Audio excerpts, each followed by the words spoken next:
Aloha, Pilipinas! Ayan, ang topic natin ngayon is all about talong.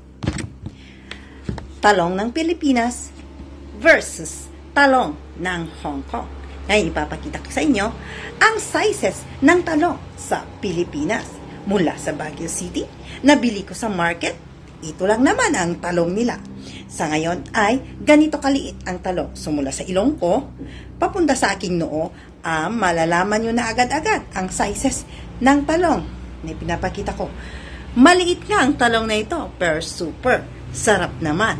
Crunchy pa. Malalasahan mo talaga ang pagkatalong niya. Ngayon, dito sa Pilipinas, meron naman tayong small or XS, small, at meron naman tayong mga medium sizes.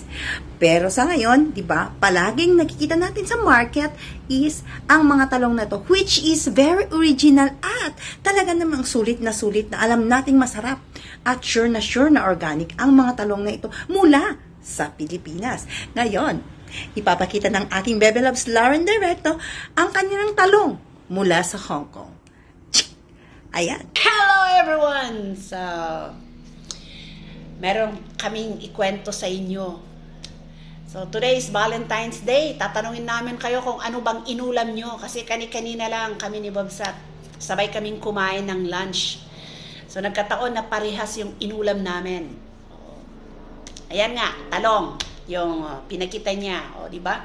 So, ngayon, ano bang mas masarap? Talong ba ng Pilipinas? Or talong ng Hong Kong?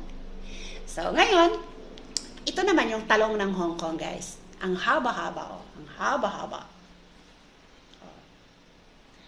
O, diba? Sobrang mahaba. 1, 2. Okay. Pero malambot siya. Malambot. O, diba? Malambot. Pag iway mong ganito, o, diba? Sumasayaw talaga.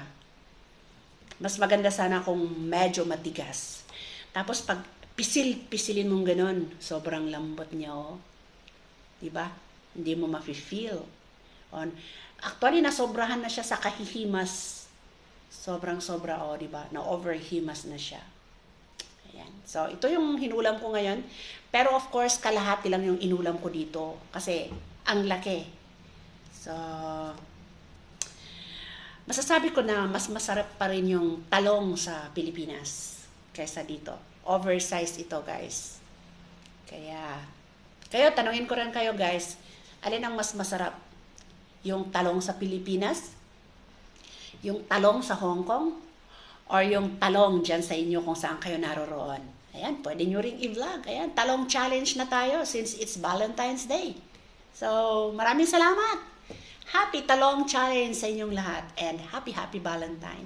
Bye-bye! So ayan guys, nakita niyo naman ang differences ng talong ng Pilipinas versus talong ng Hong Kong. Ngayon, ano naman ang nagugustuhan nyo? At gusto nyong lasahan o tikman? Sa akin, alam nyo naman ng talong ng Pilipinas ay talagang masarap at super sarap kahit na maliit siya. Kayo, ano ang pipiliin nyo? Talong ng Pilipinas? Ang super laki-laking talong ng Hong Kong? Write down below your comments para magkaalaman na. Anong masasabi mo? Bebe Loves, Lauren Directo.